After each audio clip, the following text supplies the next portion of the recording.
એકદમ સહજ કેવી રીતે રહેવું તો પોતે ચૈતન્ય છે એ જ પોતે અનંત શુદ્ધ ચિદાકાર છે અને બીજું કાંઈ નથી, બીજું કાંઈ થતું નથી. બોલો, હું આવે છે વેદ વેદાંતમાં એકદમ સહજ.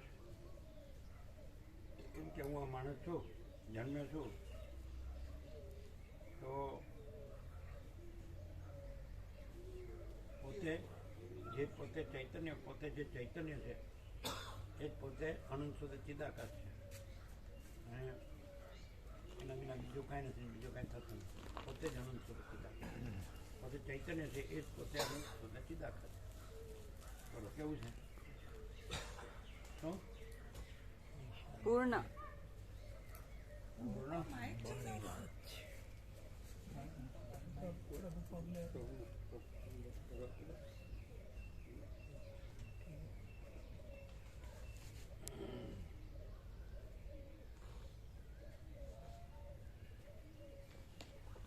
પોતે ચૈતન્ય છે તો પછી બીજું ઓપ્શન આવતું જ નથી, વિકલ્પ. કારણ કે એ જે અનંત શુદ્ધ એ ચૈતન્ય જ અનંત શુદ્ધ ચિદાકાર છે. પોતે જે અનંત શુદ્ધ, પોતે જે ચૈતન્ય છે એ જ અનંત શુદ્ધ ચિદાકાર છે. કારણ કે બીજું ચૈતન્ય નથી, એટલે બીજું કાંઈ નથી, બીજું કાંઈ થતું નથી.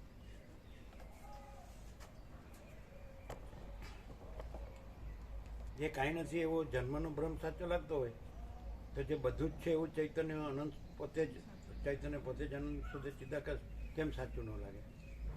જે કાંઈ નથી એવો જન્મનો ભ્રમ સાચો લાગતો હોય તો પોતે જ જે ચૈતન્ય છે એ પોતે જ આનંદ શુદ્ધ ચિદાકાર છે એ કેમ સાચું ન લાગે?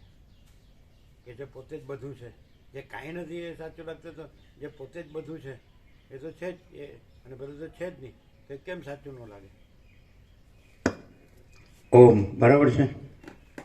આમ સાંભળ્યું, એમ સંભળાતું. પહેલાં કીધું ને ચૈતન્ય, ચિન્નુ કાલે કીધું ને ચૈતન્ય મૂર્તિ, તો મૂર્તિ ન કહેવાય, મૂર્તિને આકાર હોય અને અનંત શુદ્ધ ચિદાકાશમાં આકાર નથી. સદાશિવ વસિષ્ઠે કીધું કે હે વસિષ્ઠમણી, તમે જો કોઈ હાથ પગ વગેરે અવયવવાળા દેવને કલ્પો તો એમાં ચૈતન્ય સિવાય સાર બીજો શું છે? એટલે એનો અર્થ એમ કે હાથ પગ વગેરે અવયવવાળા દેવ નથી અને અનંત શુદ્ધ ચિદાકાશ જ છે. હો, સાંભળે છે ને પ્રભુ? મૂર્તિ કહેવાય એટલે આકાર આવે, આકાર એટલે પરિચ્છિન્ન આવે,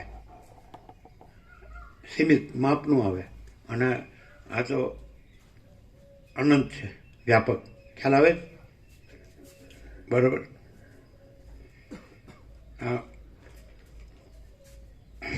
શું ચિન્મૃ ખ્યાલ આવે? મૂર્તિ એટલે શું? સીમિત આકૃતિ. હા, તો દેહને જોઈને મૂર્તિ કહેવાય. તો જો ચૈતન્ય જોઈએ તો અનંત શુદ્ધ ચિદાકાશ જ દેખાય. જો દેહ જોઈએ તો જ મૂર્તિ દેખાય. સમજાય કે નહીં? મૂર્તિ જોઈએ એનો અર્થ એમ કે દેહ જોઈએ છે, અને ચૈતન્ય જોઈએ તો એનો અર્થ છે કે અનંત શુદ્ધ ચિદાકાશ જોઈએ છે. કારણ કે ચૈતન્ય અનંત શુદ્ધ ચિદાકાશ જ છે, બીજું ચૈતન્ય નથી. કેવી રીતે? ના ખબર પડે ને?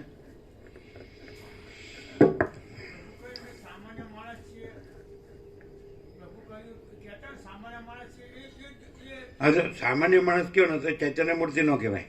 સામાન્ય માણસ એટલે શું કે જે આકાર જોતો હોય તો એને એમ કહેવાય કે તો અમે સામાન્ય માણસ છીએ, અમે કાંઈ નથી.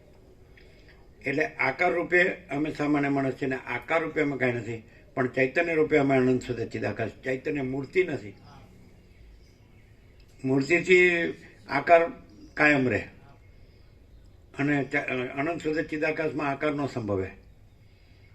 સામાન્ય માણસ કોને કહેવાય કે જે આકારને જોતો હોય તો એ આકાર અમે નથી એમ કહેવા માટે કે અમે સામાન્ય માણસ છીએ, અને આકાર અમે નથી એ કહેવા માટે કે અમે કાંઈ નથી. કારણ કે આકાર કાંઈ નથી. એટલે તમે જે જુઓ છો એ અમે કાંઈ નથી, પણ અમે જે ચૈતન્ય છીએ એ અમે અનંત શુદ્ધ ચિદાકાશ છીએ. અમે અમારામાં જે છીએ એ અમે છીએ, અમે અમારામાં જે નથી અમારામાં નથી. એટલે તમે જે જુઓ છો એને અમે કહીએ છીએ કે એ અમે કાંઈ નથી એમ. એટલે ચૈતન્ય મૂર્તિનો કહે એ આકાર અમે કાંઈ નથી. નહીં સમજ્યા? તમે જે જુઓ છો તો અમારામાં કે અમે કે અમારામાં એ કાંઈ નથી. એટલે એને અમે એમ કહીએ છીએ કે સમજાય કે અમે સામાન્ય માણસ છીએ, અમે કાંઈ નથી. તો એટલે નથી એ અમે સામાન્ય માણસ છીએ, નથી એ એટલે અમે સામાન્ય માણસ છે એ કાંઈ નથી, અમે જે કાંઈ નથી એ પણ કાંઈ નથી. પણ અમે જે અંદર જે સાચે સાચ અમે જે છીએ ચૈતન્ય એ તો અમે અનંત શુદ્ધ ચિદાકાશ છીએ જ. નહીં ખ્યાલ? અમે જે છીએ એ અમે ચૈતન્ય છીએ અને અમે અનંત શુદ્ધ ચિદાકાશ છીએ, પણ તમે જે જુઓ છો તો એ અમે નથી એમ. એટલે એને એમ કહેવાય કાંઈ નથી એમ કેવું હોય તો સામાન્ય માણસ કહેવાય. સામાન્ય માણસ એટલે કાંઈ નહીં અને અમે કાંઈ નથી. એટલે એ સામાન્ય માણસ એ કાંઈ નથી એ કાંઈ નથી એ સમજવું મુશ્કેલ છે. ભાષા આગળ પડે ને. આ છે ને કોઈ શાબ્દિક બૌદ્ધિક સમજ નથી, પણ આ ચૈતન્ય છે એટલે પ્રકાશ છે. અને અનંત પ્રકાશ, અનંત આનંદ, અનંત શાંતિ. નહીં સમજાણું? તમે જે જુઓ છો એને ચૈતન્ય મૂર્તિનો કહે તો બે ભેગું થઈ જાય, ચૈતન્ય અને આકાર. એટલે છે ને નથી બે ભેગું, પણ ચૈતન્યમાં આકાર નથી અને અનંત શુદ્ધ ચિદાકાશ છે. ચિદાકાશ જ છે. નહીં ખ્યાલ આવે? તમે સમજાણું? આપણે આકાર જોઈએ તો બે ભેગું થઈ ગયું ને એટલે ચૈતન્ય મૂર્તિ. એટલે ચૈતન્ય પણ છે ને દેહ પણ છે એવો અર્થ થાય. પણ ચૈતન્ય જ છે ને દેહ નથી. નહીં ખ્યાલ? ચાલો તમને કેવી રીતે ખબર પડે કે અહીં દેહાધ્યાસ નથી ને દેહ નથી? એવો પ્રકાશ પોતે જ છે. ચૈતન્ય અનંત શુદ્ધ ચિદાકાશ પોતે છે અને પોતે આકાર. એટલે સ્થૂળ સૂક્ષ્મ કારણ દેહ અને દેહાધ્યાસ અને કર્તાપણું, ભોગતાપણું, કર્મ, ફળ, જન્મ, મરણ, સુખ દુઃખ એ કાંઈ નથી. એ કેવી રીતે ખબર પડે? તમને તો આકાર દેખાતો હોય ને. આકાર દેખાતો હોય તોય પ્રકાશની પૂર્ણતા હોય, સંપૂર્ણ નિરપેક્ષતા હોય અને ભ્રાંતિની જરા પણ રજ માત્ર હોય નહીં. અને જો આકારથી હોય કોઈ પણ તો એ પહેલું તો આ નિરપેક્ષમાં હું પોતે આકાર છું એવું ના હોય અને જગત છે ને એમાં કંઈ કરવાનું ના હોય. એટલે જે ભ્રાંતિવાળો હોય એને એમ જ હોય કે હું આ આકાર છું ને આ જગતનો આકાર સાચો છે ને એમાં હું કંઈક કરું ને કંઈક થાય. એટલે દેખાતો હોય સામાન્ય આકાર, સામાન્ય માણસનો આકાર, પણ ભ્રાંતિનું કંઈ જ ના હોય એમાં. અને પ્રકાશ, આનંદ, શાંતિની પૂર્ણતા. તો જે દેખાતો હોય એનું કારણ શું છે અને ક્યાં છે? એકચ્યુઅલી છે નહીં, કેમ કે આખો અનંત ચૈતન્ય પ્રકાશ જ છે.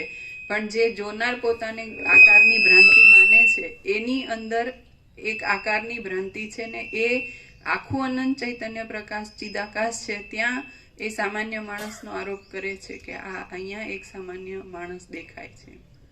એકચ્યુઅલી એ દેખનારોય નથી અને એની અંદર એવો ભ્રાંતિ વાળો કેવી રીતે અનુભવે કે આ સામાન્ય માણસ નથી, આ કાંઈ નથી, એમ નથી અને આ ચૈતન્ય છે ને આનંદ શુદ્ધ ચિદાકાશ છે. એ ભ્રાંતિ વાળાને અહીંયા દેહાધ્યાસ નથી, કર્તાપણું, ભોગતાપણું નથી, કર્મ ફળ નથી, જન્મ મરણ સુખ દુઃખ નથી, હું મારું નથી, રાગદ્વેષ નથી, ભેદાભેદ નથી, બડા છોટા બરોબર આ બધો આભાસ નથી અને કેવળ આનંદ શુદ્ધ ચિદાકાશ છે. એનું પૂર્ણપણું છે અને અજરામર અખંડ અવિનાશીપણું છે. તો એ કેવી રીતે અનુભવે? ભ્રાંતિવાળો કેવી રીતે અનુભવે? ભ્રાંતિ વાળાને આકારની ખબર હોય એટલે આ હું આકાર છું તો મારા આકારમાં શું શું છે તો મને દેહાધ્યાસ છે, પછી બીજા દેહો છે, બીજું જગત છે, એવું બધું એને સાચું લાગતું હોય અને એમાં કંઈક કરીને કંઈક થાય એવી ભ્રાંતિ પણ એને હોય ને એને વ્યવહાર ને બધું હોય. એ ભ્રાંતિ જ છે, ટોટાલિટીમાં એ ભ્રાંતિ છે. પણ જ્યાં એ સામાન્ય માણસનો આકાર આરોપ કરે છે ત્યાં એ સામાન્ય માણસ શું કોઈ ભ્રાંતિ જ નથી એવું કેવી રીતે અનુભવ થાય? તો ત્યાં આકાર ભલે જોવે પણ એને અનુભવ આખા પ્રકાશનો, આનંદનો ને શાંતિનો જ થાય. જોનાર જે કર્યું એવું કંઈ નહીં કર્યું. જોનારાએ જે કર્યું હોય એમાંનું કશું જ નહીં કર્યું.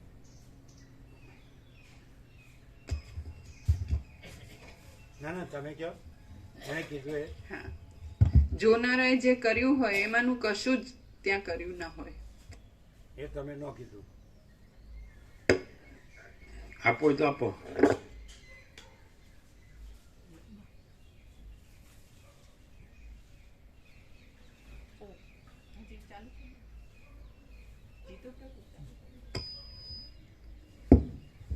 ઓમ ઓમ ઓમ. પ્રભુ અને પ્રભુને સામાન્ય માણસ તરીકે જોનાર. તો જોનારાએ જે કંઈ કર્યું એમાંનું અહીંયા કશું જ કર્યું નથી. કઈ આવડતું હોય તો કરે ને. આ બધા બધું સર્વ સમર્થ સબ કુછ है. સમર્થ કો દોષ ના ઘોસાય એટલે ગમે એમ કરી શકે.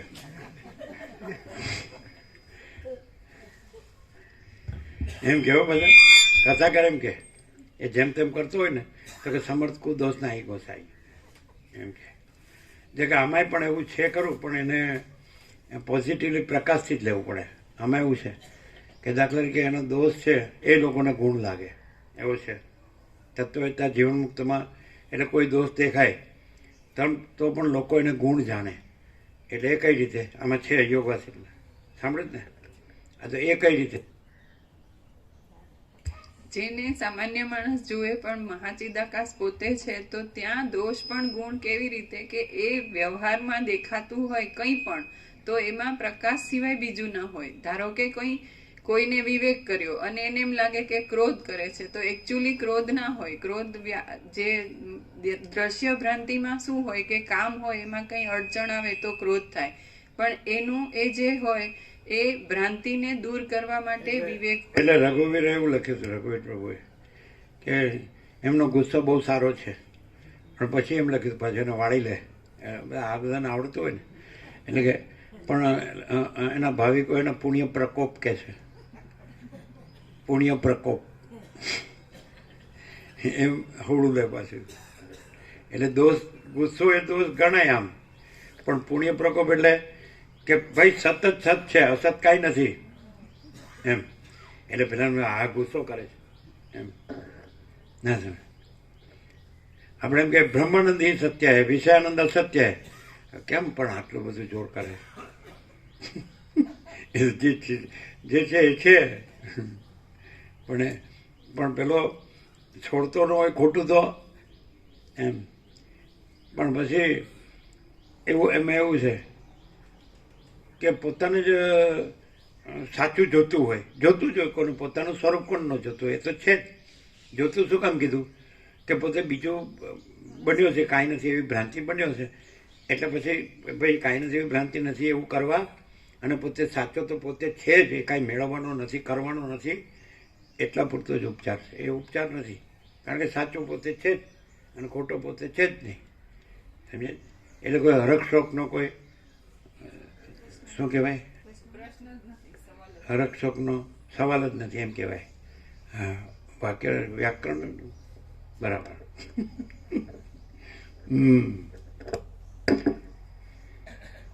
પરમ ચિદાકાશ, પરમ જ્યોતિ, અખંડ જ્યોતિ, અનંત, પૂર્ણ, પરમ ચિદાકાશ, પરમ શાंति, स्वयं सिद्ध, स्वयं प्रकाश, स्वयं पूर्ण, स्वस्वरूप, यही सब कुछ है, इसके सिवा कुछ नहीं है. शून्यभास, अनंत कोटि, महाकल्पो है ही नहीं, વસેટ રામ નિર્વાણ ઉત્તરાર્ધ રાઉન્ડ 38મો રાઉન્ડ. એટલે ચિન્નો પ્રભુને ખ્યાલ નહીં આવ્યો ખ્યાલ. મૂર્તિ એટલે આકૃતિ, આકાર એટલે દેહ લાગુ પડી જાય, જોડે આવી જાય. અને ચૈતન્ય મૂર્તિ એટલે ચૈતન્ય અને દેહ બે છે એવું થઈ જાય. અને ચૈતન્ય કહ્યું તો અનંત શુદ્ધ ચિદાકાશ જ ચૈતન્ય છે, બીજું ચૈતન્ય નથી. એટલે ચૈતન્ય અનંત શુદ્ધ ચિદાકાશ છે. કઈ રીતે કે અનંત શુદ્ધ વાઇસ વર્ષા, અનંત શુદ્ધ ચિદાકાશ જ ચૈતન્ય છે, બીજું ચૈતન્ય નથી. માટે ચૈતન્ય અનંત શુદ્ધ ચિદાકાશ છે. જો આ એકદમ પૂરેપૂરું થઈ જાય. ચૈતન્ય અનંત શુદ્ધ ચિદાકાશ છે. કઈ રીતે? કારણ કે અનંત શુદ્ધ ચિદાકાશ જ ચૈતન્ય છે, બીજું ચૈતન્ય નથી. માટે ચૈતન્ય અનંત શુદ્ધ ચિદાકાશ છે અને આકાર નથી. સમજે? એટલે અનંત મહાસાગરમાં જળનું હાલવું દૂરવું પાણીનું અને પછી મોજાનો આકાર દેખાય. સમજાય? તો ખરેખર જળ જ છે.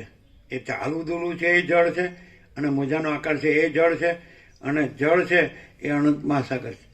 એટલે અનંત મહાસાગર જ જળ છે, બીજું જળ નથી. માટે જે જળ છે, જ્યાં ચલન છે ને તરંગ છે, ત્યાં જળ છે એ અનંત મહાસાગર જ છે.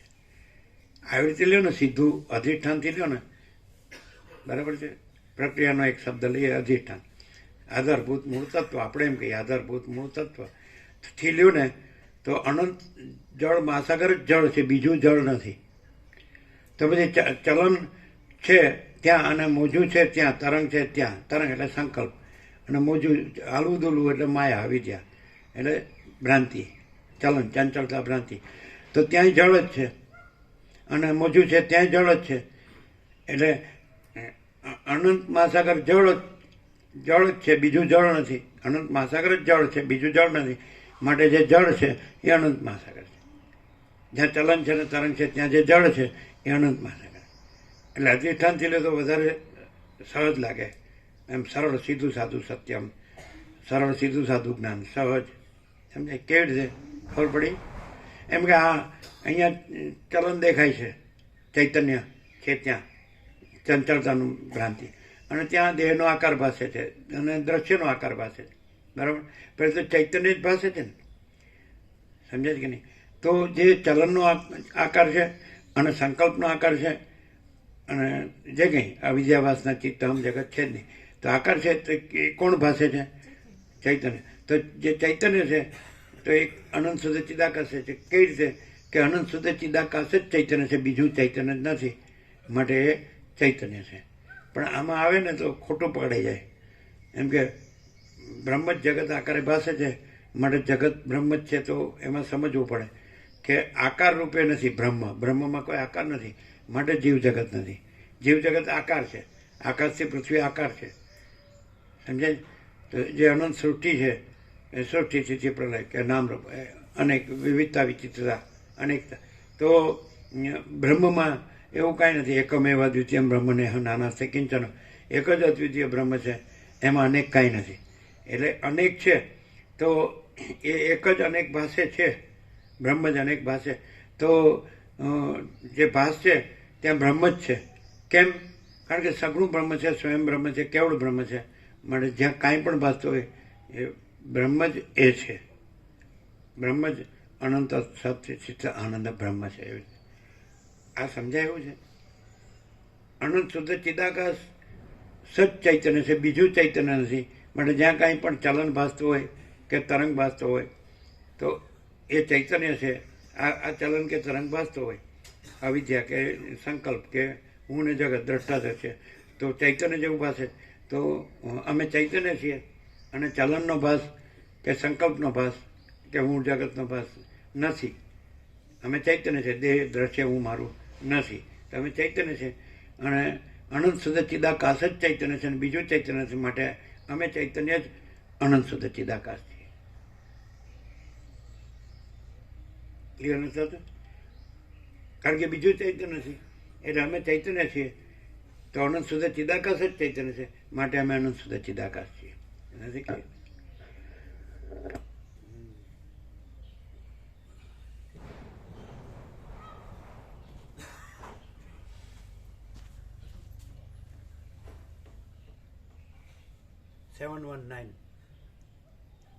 પરમ ચિદાકાશ, પરમ જ્યોતિ, અખંડ જ્યોતિ. અને 3 મને પરબ્રહ્મ અખંડ સચ્ચિદાનંદ. અને 19 મને 1 મને પૂર્ણ બ્રહ્મ ટુ સાહેબ સોલ્યુટ.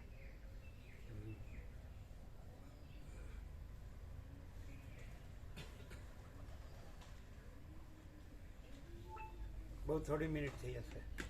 17 મિનિટ 17 મિનિટ. પરમ ચિદાકાશ પરમ ચિદ સેકન્ડ જોશી 17 મિનિટ.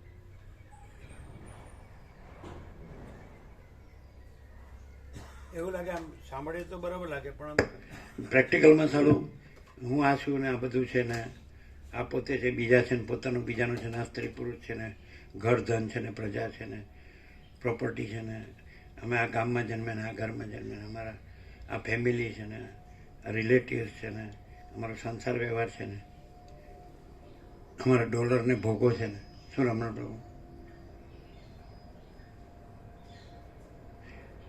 તિરુવન્નામલાઈનો રમણ કયો કે ખર્ણનો રમણ કયો રમણ તો ખરો ને શું વાંધો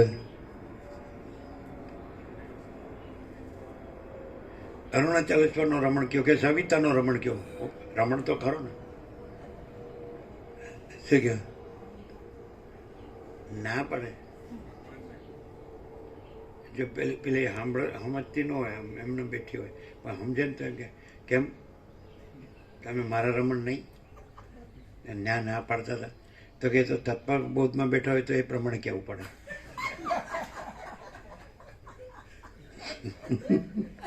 આ તો કોણે ના પાડી ઉધરસ ખાધી શસ્ત્રો ઘરમાં પેસે ને તો વહુને ખબર પડે એટલે એ રીતે ઉધરસ ખાય એટલે પેલી લાજ કાઢવાની ખબર પડે. હવે તો એવું નથી પેલા આવું હતું અમે જોયેલું એટલે બાળપણમાં જોયેલું કરીને આવે એટલે પેલી બહુ લાજ કાઢે. હે હું કે છે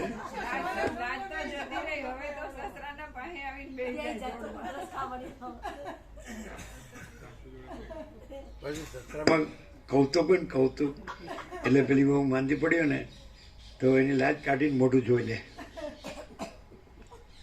સમજાય. માણો બેટા બધી જાતનું હોય આ તો કારીગર ના એવું કાંઈ એવું ન હોય. મર્યાદા છે ને બહારના આપણે જે ઉપચારમાં નથી એ અંદરના ભાવમાં છે. અંદરના ભાવમાં મર્યાદા હોય ભલે મોઢું ખુલ્લું હોય અને ભલે લાજ કાઢ્યો પણ અંદરના ભાવમાં મર્યાદા ન હોય પાછી.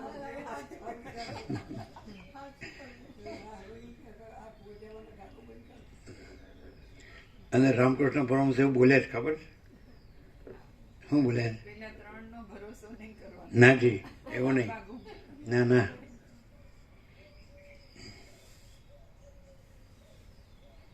એ તો પહેલા સાથે જાય છે તો એને શરમ નથી આવતી. હું તો મારા જેઠ સાથે જાઉં તોય મને શરમ આવે છે ગોપ્રભુ એને રામકૃષ્ણ કથાનું મોઢે છે એટલે રઘુવીરે અહીંયા માટે એમ લખ્યું કે એમને રામકૃષ્ણ કથાનું મોઢે છે પણ હૃદયંગમ કે આત્મસાત કે સ્વરૂપ એવું ન કીધું કારણ કે લેખકો એટલે એ અડધું પડધું જ રાખે એમ કે પૂરા માર્ક ન આપે. એ વાંચ્યું છે તમે વાંચ્યું છે એવું શું એ પેલા સાથે જાય છે તો પણ એને લાજ નથી આવતી અને હું મારા જેઠ સાથે જાઉં છું તો પણ મને લાજ આવે એટલે એને કઈ પોતાનું પોત પ્રકાશ્યું.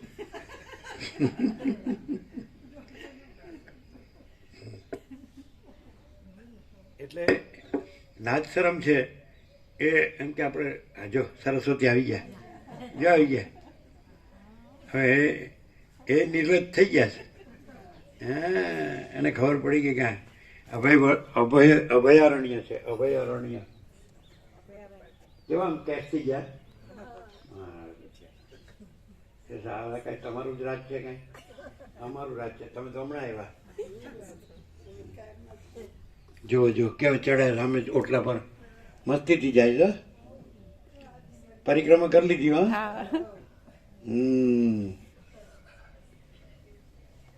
આઝાદ હિન્દ ફૌજ મકાઈ મૂકો જ કે નહીં સવારે મૂકો જ રોજ ખાલી ન રહેવું જોઈએ સમજ્યા. તમારે કેમ ફૂલ જોવે? કે મને બાજરીનો રોટલો જોવે.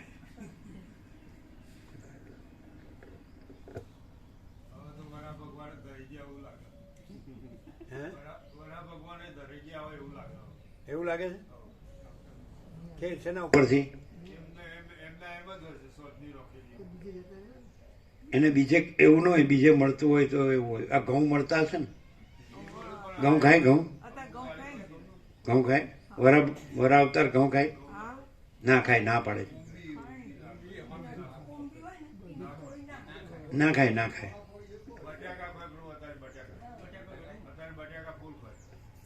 બટેકા ખાય.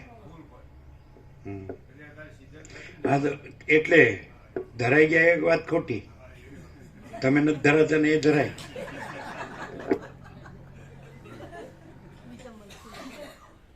બટાકાની સિઝન છે એટલે બટાકા ખાય.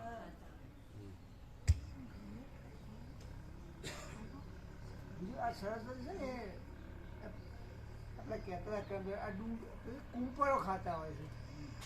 આ જે વાયુ હોય ને એની કુંપળો ખાતા હોય. કુંપળો એટલે ઘઉં? ના ના અંકુર દાણા નહીં, ઘઉંના દાણા ખરા? પણ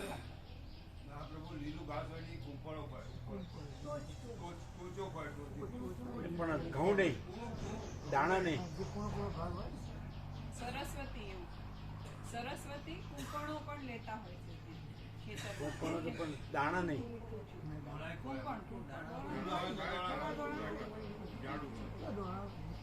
દાણા નહીં ને?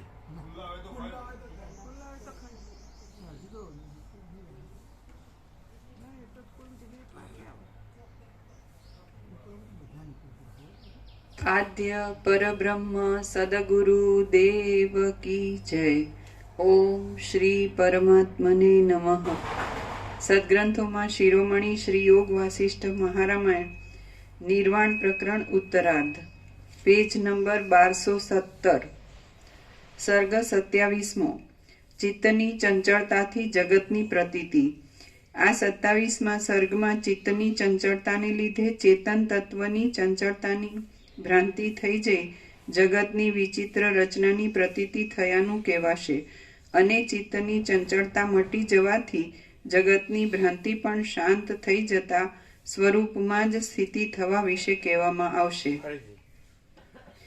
આ 27મા સર્ગમાં પાના નંબર 1217, સર્ગ 27મો. ચિત્તની ચંચળતાથી જગતની પ્રતીતિ.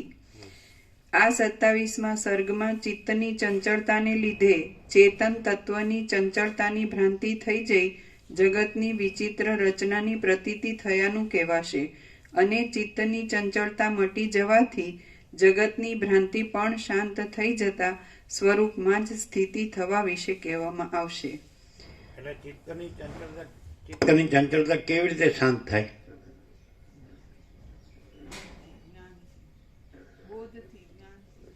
વસિષ્ઠ પ્રકાશથી. વસિષ્ઠ પ્રકાશ છે તેમાં વસિષ્ઠ પણ નથી, અને પ્રકાશ પોતામાં કેવળ પ્રકાશ છે, અને બીજું કાંઈ નથી ને બીજું કાંઈ થતું નથી. એટલે વસિષ્ઠ પ્રકાશ છે. જેવી રીતે ચંચળતા ભ્રાંતિ કાયમ રાખવાથી ચંચળતાનું હું ને જગત કાયમ દેખાય છે, એમ વસિષ્ઠ પ્રકાશ કાયમ રહેવાથી પછી પ્રકાશ જ છે એ તો છે જ પાછું. આ તો નથી, અને નથી એ ન રહે પછી, અને છે એ તો પ્રથમથી રહેલું જ છે, નવું આવતું નથી. પ્રકાશ તો છે જ, અનાદિ સિદ્ધ સત. એટલે અખંડ પ્રકાશ પરમાત્મા જ છે, અને બીજું કાંઈ નથી ને બીજું કાંઈ થતું નથી. તો વસિષ્ઠ પ્રકાશમાં જો અખંડ રહેવામાં આવે તો એ અખંડ રહેલું જ છે, અખંડ રહેવાનું નથી. પછી ભ્રાંતિ ન રહી, પછી ભ્રાંતિ થાય જ નહીં એવી ગઈ, તો પછી તો પ્રકાશ પોતે જ પ્રકાશ છે.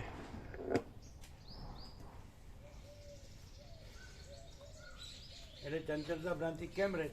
ચંચળતા ભ્રાંતિ કેમ રહે? કે અખંડ પ્રકાશ રહેતો નથી. વસિષ્ઠ પ્રકાશ, અખંડ વસિષ્ઠ પ્રકાશ રહેતો નથી, એટલે ચંચળતા ભ્રાંતિ રહે છે. અને અખંડ વસિષ્ઠ પ્રકાશ રહે તો એ અખંડ વસિષ્ઠ નથી, તો બીજું તો હોય જ ક્યાંથી? તો અખંડ પ્રકાશ તો છે જ.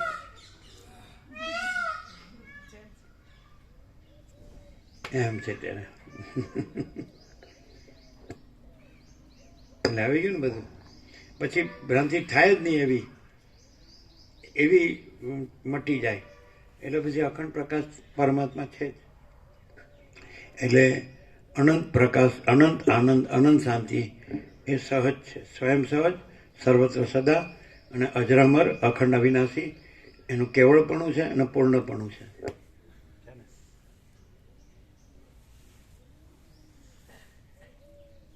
તમારે નીકળવાનું ને? પ્રસાદ લીધો? કેટલો? 2.5 કલાકનો રસ્તો? 2 કલાક મેક્સિમમ. પોણા 2 પીરિયડ કેટલા વાગે? 9:30. એટલે 7:30. આજે કદાચ ઇન્સ્પેક્શન આવવાનું છે ને એટલે વહેલા જઈએ છીએ, પણ એ તો આમ તો 7:30 ત્યાં તો 9:30 પહોંચી જાવ. પહોંચી જાય. કેવો પ્રકાશ છે?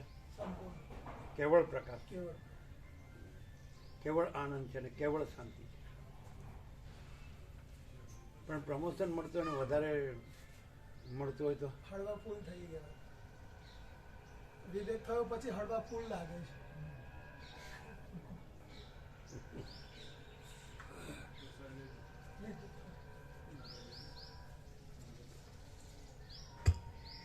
એટલે અમને કે પેલા કે તમારે 10 વર્ષ થયા, તમે સિનિયર થયા તો તમે પ્રિન્સિપાલ રહ્યો.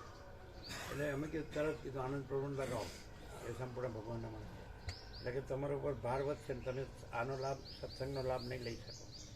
એટલે પેલા પડ્યું મેં, એટલે કે હળવા ફૂટી નહીં તો સ્વીકારી લે, કારણ કે પ્રમોશન થાય ને, પગાર વધે ને, અને આ બધું ઓછું થઈ જાય. એટલે ખરો પગાર કયો છે, ખરું પ્રમોશન કયું છે. પણ આ અસત લાગ્યો ને તો સત અસત લાગે, બધાને એવું જ થયું. ડોલરને ભોગો સાચા લાગે એટલે આ સાચું નથી લાગતું. આ સાચું લાગે તો ડોલરને ભોગો તો છે જ નહીં. આ તો પૂર્ણ છે, ચૈતન્ય, અખંડ ચૈતન્ય.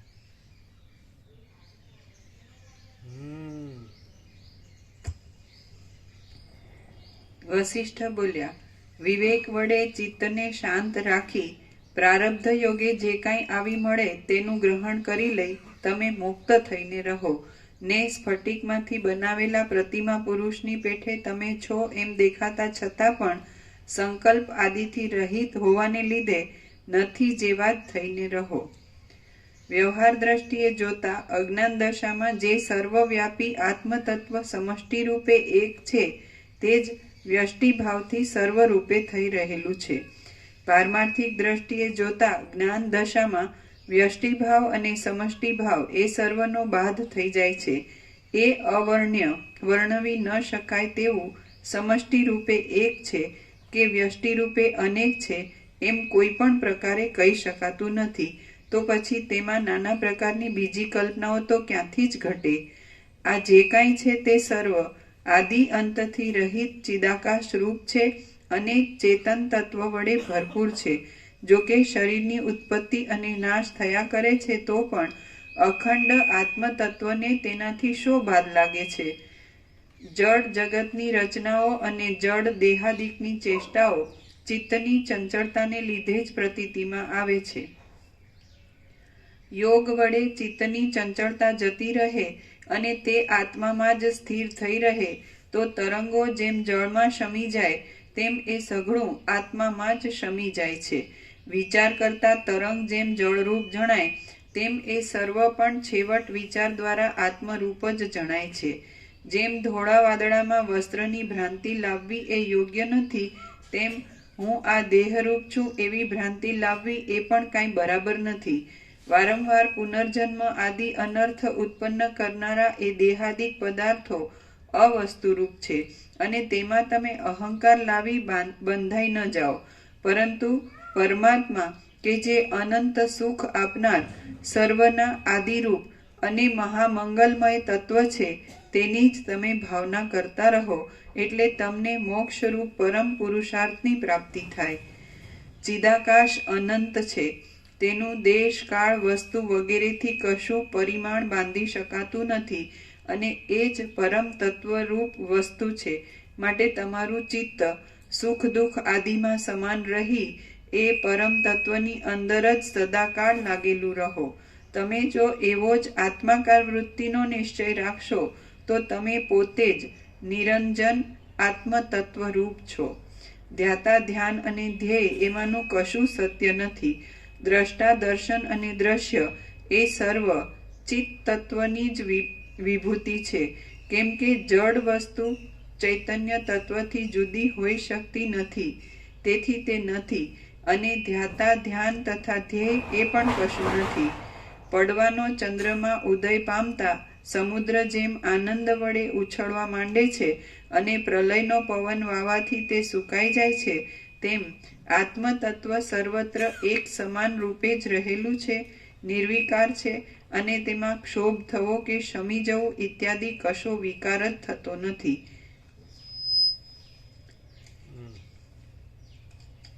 જેમ વહાણમાં બેસી જનારા પુરુષને પોતાની દ્રષ્ટિના ભ્રમથી કાંઠે રહેલા ઠૂંઠું, વૃક્ષ, પર્વત ઇત્યાદિ ફરતા દેખાય છે અને છીપમાં જેમ ભ્રાંતિ વડે રૂપાની બુદ્ધિ થાય છે, તેમ શુદ્ધ અધિષ્ઠાન ચૈતન્યમાં ચિત્તને લીધે જ દેહાદિની ભ્રાંતિ થાય છે. જેને ચિત્તને લીધે દેહાદિની ભ્રાંતિ થઈ આવે છે, તેમ ચિત્તની ભ્રાંતિ પણ દેહાદિને લીધે જ થાય છે. જેમ ચિત્તને લીધે દેહાદિની ભ્રાંતિ થઈ આવે છે, તેમ ચિત્તની ભ્રાંતિ પણ દેહાદિને લીધે જ થાય છે. એવી રીતે જ એ અધિષ્ઠાન ચૈતન્યમાં જીવભાવ પણ દેહ, મન ઇત્યાદિના અધ્યાસને લીધે કલ્પિત જ છે. એ બધા ચૈતન્ય તત્વના વિવર્તો છે, તો પછી એ શુદ્ધ પરમ પદમાં દ્વૈતની સંભાવના ક્યાંથી હોય? સ્વરૂપનું સંપૂર્ણ રીતે જ્ઞાન થઈ જાય તો આ સર્વ એક શાંત બ્રહ્મરૂપ જ જણાય છે. જ્ઞાન દ્રષ્ટિએ જોતા જગત આદિ કશું છે નહીં અને બીજી ભ્રાંતિ પણ નથી. જેમ આકાશમાં વન હોઈ શકતું નથી, રેતીમાં તેલ હોતું નથી અને ચંદ્રબિંબમાં વીજળી હોઈ શકતી નથી, તેમ તત્વદ્રષ્ટિએ જોતા શુદ્ધ અધિષ્ઠાન ચૈતન્યમાં દેહ આદિ કશું પણ નથી. વેદાંત અને જે બ્રહ્મજ્ઞાન ને પ્રક્રિયાના બધામાં તો આવું વિવરણ વિવેચન તો હોય જ છે. તો એમાં નામાં શું ફેર? ખબર પડી? એમાં આવું વિવરણ વિવેચન બ્રહ્મ સત્ય જગત મિથ્યા સારમાં તેવું તો બધું હોય જ છે. એમાં ને આમાં શું ડિફરન્સ ખબર પડે છે? આ ઇન્ફાઇનાઇટ પ્યોર કોન્શિયસનેસ પોતે છે, એટલે એમાં ક્યાંય આવી સાપેક્ષતા, સીમિતતા કેવું નથી. અને વેદાંતમાં જે કંઈ નથી એ નથી એમ કહેવા માટે પણ જે એ નથી એવું છે એવું કંઈક અને એનો બાદ કરવાનો ને એવું કહીએ. આ પ્રકાશ છે ને આ વિચાર છે. વેદાંત છે, પ્રક્રિયા છે, વિચાર છે. વિચાર છે એ સ્ફુરણ છે, એ અધિષ્ઠાન નથી. વિચારનો સત્તા પ્રકાશ નથી, પ્રકાશનો સત્તા પ્રકાશ છે. આ સત્તા પ્રકાશ છે અને એ આભાસ છે. ખ્યાલ આવ્યો? એમાં તમે એનો ગમે એટલો અભ્યાસ કરશો તો તમને એમ થશે કે અનુભવ નથી, અને આ પોતે અનુભવ છે. महाचिदाकाश स्वयं प्रकाश अनुभव ज्ञान, स्वयं प्रकाश को शब्द ज्ञान की अपेक्षा नहीं है. એમાં ખબર ડિફરન્સ ખબર પડી જાય. ખ્યાલ આવ્યો? તમે આટલો બધો અભ્યાસ કરો પણ તમે શુષ્કતા નિરસતા જ લાગે. અને એમાં કાંઈ અભ્યાસ ન કરો પણ સ્વયં પ્રકાશ છે, સ્વસંવેદ્ય છે મહાચિદાકાશ, અને સહજ નિર્વિકલ્પ છે. અને મહાચિદાકાશ પરમ આનંદ, પરમ શાંતિ છે. એટલે પહેલાંના આ પરમ આનંદ, પરમ શાંતિ ન મળે. એટલે એવા ઘણા છે. એટલે બળદેવ પ્રભુ દ્રષ્ટાંત નહોતું આપ્યું કે અખંડાનંદ સરસ્વતી હતા વૃંદાવનમાં, એની હારે તો બીજા મહાત્મા હતા. તો એમ કે હું બધું જ વેદાંત ફૂલ ભણ્યો છું પણ મને શાંતિ નથી, એવું કીધું હતું ને બળદેવ પ્રભુ નહોતું કીધું? એવા કે હરિહર તીર્થને જોયા હતા ને, એને શાંતિ નહોતી. એની પાસેથી હજારો બ્રહ્મચારીઓ સંન્યાસીઓ પાસ થઈ ગયા છે ભણીને, એને શાંતિ નહોતી. ખબર? હે? બ્રહ્મ વિદ્યાપીઠ.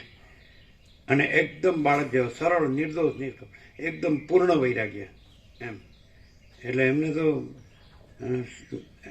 શું કહેવામાં આવતું, એકદમ શ્રોત્રિય બ્રહ્મને સંપર્ક, એને શાંતિ નહોતી કે નહીં?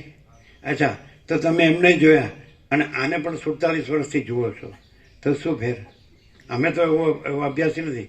અમારા હાથ નીચે કોઈ એવા બ્રહ્મચારી સાધુ સંન્યાસી પાસ થયા નથી ભણી, તો શું શું ફેર?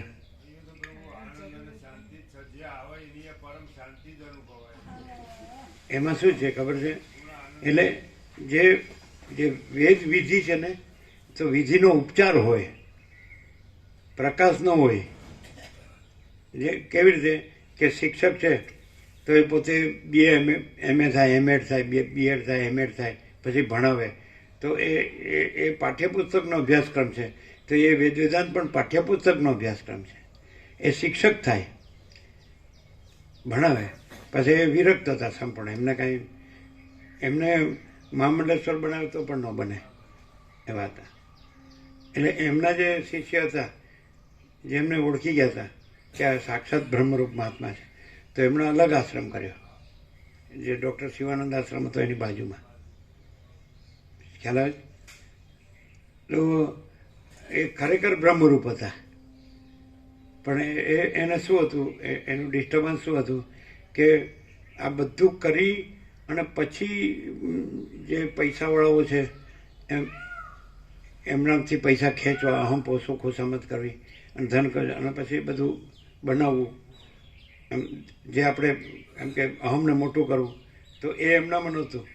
એ અલગ જ રહેતા હતા, સમજાય?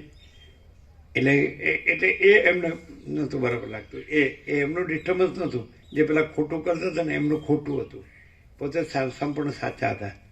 એટલે એ પણ એમની અસ્વસ્થતા નથી, પહેલાંનું ખોટું એ એમની અસ્વસ્થતા હતી.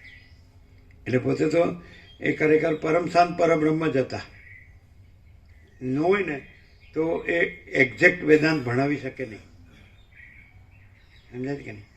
પણ તોય એનો ને આનો ડિફરન્સ એ કે આનાથી ડોલર અને ભોગોથી, કે ડોલર ગમે છે, કદાચ સંન્યાસી હોય તો ભોગો ન હોય, તો ડોલરથી એ ઊંડે મોટું કરે તો એવું પ્રકાશમાં ન હોય અને એનું ડિસ્ટર્બન્સ ન હોય. નહીં ખ્યાલ આવે? શાસ્ત્રીય રીતે જે પરમ શાંત હોય, શ્રોત્રિય બ્રહ્મનિષ્ઠ, અને પ્રકાશ જે પરમ શાંત હોય, પરમ પ્રકાશ પરમ શાંત હોય, તો એમાં એપિયરન્સમાં કોઈ ગમે એટલું કરે ખોટું, તો એનું ડિસ્ટર્બન્સ ન હોય, કારણ કે એ કાંઈ નથી. ખોટું છે એ કાંઈ નથી. અને પેલામાં ખોટું કેમ કરે છે? જો શાસ્ત્રીય તમે હો તો તમને સાચા ખોટાની અસર હોય, પણ જો પ્રકાશ પોતે જ છે તો એમાં સાચું ખોટું છે જ નહીં. અનાદિમત પરબ્રહ્મ ન સત ન અસત ઉચ્યતે. સત પણ નથી, આભાસનું સત પણ સત નથી, આભાસનું અસત પણ અસત નથી, અને આ પરમ સત્ય, સમજે છે? પરમ સત છે આ. એટલે પરમ પ્રકાશ છે, પરમ આનંદ ને પરમ શાંતિ, અને એમાં અસત કાંઈ છે જ નહીં. એટલે આભાસનું સત પણ નથી ને અસત પણ નથી, સમજાય? એટલે દાખલા તરીકે કોઈ એમ કે અમે આ બધું કરીએ જ, એટલે આશ્રમો બનાવીએ કે બધી વ્યવસ્થા કરી સાધુ બ્રહ્મચારીઓની, કે એમના રહેવા જમવાની, કે ભણવાની, વેદાંત ભણવાની, તો પણ પ્રકાશમાં એ કાંઈ નથી. એટલે વસીઠે કીધું કે આકાશ મેં ઋગ્વેદ लिखा जा सकता है, સમજાય કે નહીં? એટલે પ્રકાશ હોય તો એ ઋગ્વેદનો માસ્ટર ન હોય તો પણ પ્રકાશ હોય, અને ઋગ્વેદનો માસ્ટર હોય અને પ્રકાશ હોય, પણ ત્યાં અભ્યાસ હોય અને એ શબ્દ જ્ઞાન હોય. પેલું જ્યાં શબ્દ બ્રહ્મ પણ નહીં હોતા હે, એમ સમજાય? હવે પાછું આપણે નિરપેક્ષ સતને શબ્દ બ્રહ્મમાંથી મુક્ત કરીએ, આપણે શબ્દ બ્રહ્મમાં લાવીએ અને મુક્ત કરીએ, અને ધીમે ધીમે શાંત પગલે નીરવ એને પોતાના સ્વરૂપમાં હરકત ન થાય એવી રીતે આપણે પણ પાછળ વિચારીએ. એટલે એક્ઝેક્શન શેનું છે? પ્રકાશનું, આનંદપૂર્ણ નિરપેક્ષ સત, એટલે પરમ ચિદાકાશ, પરમ જ્યોતિ, અખંડ જ્યોતિ, સમજે? એટલે સ્વયં સાવજ છે, સર્વત્ર સદા છે, અને એનું કેવળપણું છે, પૂર્ણપણું છે, અનંત શુદ્ધ ચિદાકાશ, અને અજરામર અખંડ અવિનાશી છે. હવે આ વસ્તુ છે, કદાચ કોઈ એમ કે સમજાય છે, એટલે એમ કે અહીં બેસીએ એટલી ઘડી શાંતિ થાય, પછી ઉઠીએ એટલે પછી અમારે જે છે એ બધું જ ખરું લાગે, સાચું લાગે ને અશાંતિ. તો એનો અર્થ એવો થાય, અમારે કહેવાનું રહી ગયું કાલે જે સાંજે કહેવાતું હતું એમાં, કે પોતાના હાથનો કુવાડો પોતાના પગ પર મેળવો અને પોતાને બેસવાની ડાળ કાપવી. વસીટ ન મળ્યા હોય તો એનો દોષ નથી, એ પણ આમ આવી ગયું કે જ્ઞાનબંધુ છે તો કાંઈ ન જાણતો હોય એ ઘણું સત્ય છે, પણ જ્ઞાનબંધુ સારું નહીં એમે આવ્યું. જ્ઞાન ન હોય એ સત્ય છે, જ્ઞાન ન હોય સત્ય છે એવું કીધું, અને જ્ઞાનબંધુ હોય એ અસત્ય છે.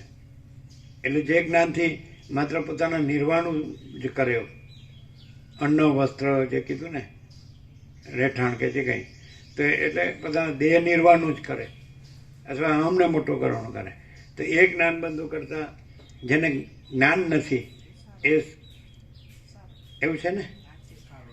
તો એ કઈ રીતે જ્ઞાન નથી એ સત્ય છે કેવી રીતે, અને જ્ઞાનબંધુ અસત્ય છે કઈ રીતે? જેને જ્ઞાન નથી એને જ્ઞાન થઈ શકે છે અને સીધો સરળ છે એટલે, અને પેલો તો જ્ઞાન નથી એટલે વાસ્તવમાં અજ્ઞાન તો નથી, એટલે સીધો જે એ અનંત સુધી ચિદાકાશ છે. બીજું, જ્ઞાન નથી એટલે જ્ઞાનનો દુરુપયોગ ન કરે મોટો કરવામાં. પેલું જ્ઞાન શબ્દ વાપર્યો છે પણ એ શબ્દ જ્ઞાન માટે વાપર્યો છે, એટલે શબ્દ જ્ઞાન નથી પણ સ્વયં પ્રકાશ તો છે જ, એટલે એ સત્ય છે. એને કાંઈ શબ્દ જ્ઞાનથી કાંઈ એ સ્વયં પ્રકાશ નથી થતો, એ તો સહજ સ્વયં પ્રકાશ છે જ, પોતે જ સ્વયં પ્રકાશ છે જ, પણ જ્ઞાન નથી એટલે એને શબ્દ જ્ઞાનનું આવરણ નથી, એટલે શબ્દ જ્ઞાનથી આવું મોટું કરવાનું, બધી ઉપાધિ વધારવાનું નથી, પ્રવૃત્તિ પ્રપંચ ઉપાધિ. અને અહીંયા જ્ઞાન શબ્દ શબ્દ જ્ઞાનવાચક છે. આ તો પ્રકરણ અનુસાર શબ્દનો અર્થ જુદો જુદો થાય, નહીં સમજાણું. સમજાય છે? શબ્દ જ્ઞાન હોય તો અહમ મોટો કરવામાં કે ધન જોવે છે, ઘર જોવે છે, સુખ જોવે છે, તો એનો દુરુપયોગી વાત કરી શકે. અને સ્વયં પ્રકાશ તો જ્ઞાન ન હોય એ સત્ય છે, એટલે પોતે સ્વયં પ્રકાશ છે જ, એટલે સત્ય છે જ. અને શબ્દ જ્ઞાન નથી અને સ્વયં પ્રકાશ છે, એને તો શબ્દ જ્ઞાનની જરૂર નથી ને એનું ઉપયોગિતા અહમને જગત કેન્દ્રને વર્તુળ તો છે જ નહીં, પોતે અનંત શુદ્ધ ચિદાકાશ છે, એનું કેવળપણું છે, પૂર્ણપણું છે, અજરામર અખંડ અવિનાશીપણું છે, સત ચૈતન્ય આનંદપણું છે, પરમ શાંતિપણું છે, એટલે એનું તો કંઈ પ્રયોજન જ નથી. એટલે અહીંયા જ્ઞાન શબ્દ જ્ઞાન વાચક છે, એટલે શબ્દ જ્ઞાન હોય અને અંદર અહમણ વાસના ભ્રાંતિની ગુલામીમાં સુખ ભ્રાંતિ હોય તો એનો એ વિદ્યાને વેચે છે, સમજાય? એટલે વિદ્યા કંઈ વેચવા ખરીદવાની વસ્તુ નથી. એટલે વિદ્યા એમ કે અજ્ઞાન છે એટલે શબ્દ જ્ઞાનનું અજ્ઞાન છે, પણ સ્વયં પ્રકાશ તો અજ્ઞાન નથી ને. हाँ महाचिदा का स्वयं प्रकाश अनुभव ज्ञान, स्वयं प्रकाश को शब्द ज्ञान की अपेक्षा नहीं है, એટલે પોતે જ महाचिदाकाश છે. એટલે અજ્ઞાન છે એટલે શબ્દ જ્ઞાનનું અજ્ઞાન છે, પણ પોતે સ્વયં પ્રકાશ અનુભવ જ્ઞાન છે. महाचिदाकाश સ્વસંવેદ્ય સહજ નિર્વિકલ્પ છે અને એ સત્ય છે, અને શબ્દ જ્ઞાન વાળો છે એ અસત્ય છે કે એને સ્વયં પ્રકાશ અનુભવ જ્ઞાન નથી. महाचिदा એ આવરણ વિક્ષેપ મળમાં છે, એટલે એને દેહાધ્યાસ છે, એટલે દેહ દ્રશ્ય હું મારું છે, આ પુરુષ છું કે સ્ત્રી છે કે જે ભણ્યો છે કે નથી ભણ્યું, જે કાંઈ હોય, આ ઘર છે ના ધન છે ના સુખ છે, તો એ શબ્દ જ્ઞાનનો એમાં ઉપયોગિતા વાત કરે, એટલે વધારે બંધાય છે. બંધનાતી શબ્દ જ્ઞાન બાંધે છે અને શબ્દ જ્ઞાન નથી તો એ સત્ય છે પણ સ્વયં પ્રકાશ તો છે નહીં. ડિફરન્સ ખ્યાલ આવે શું? એટલે એકદમ ફૂલ માસ્ટર હોય વેદાંતના, એના નીચેથી હજારો સાધુ બ્રહ્મચારીઓ પાસ થઈ જાય, સાધુ બ્રહ્મચારી થઈ જાય, પણ એ શબ્દ જ્ઞાનવાળા જ એ શિક્ષકો જ થાય.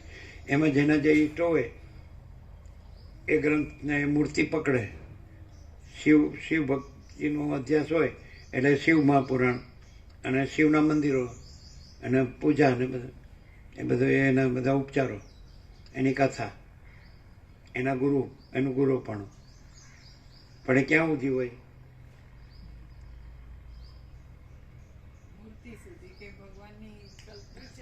શબ્દ જ્ઞાન સુધી નહીં ચાલે. અને જ્યાં સ્વયં પ્રકાશ હોય તો શિવ છે, સમજાય કે નહીં? તો એ શબ્દ જ્ઞાનથી જે શિવ હોય એ ન હોય, પણ એ સ્વયં પ્રકાશ, શિવ સ્વયં પ્રકાશ હોય. સ્વયં પ્રકાશ હોય ત્યાં બધું સ્વયં પ્રકાશ હોય, અને શબ્દ જ્ઞાન હોય ત્યાં બધું આભાસ હોય. પડે ખબર પડે પડે પડે ખબર પડે.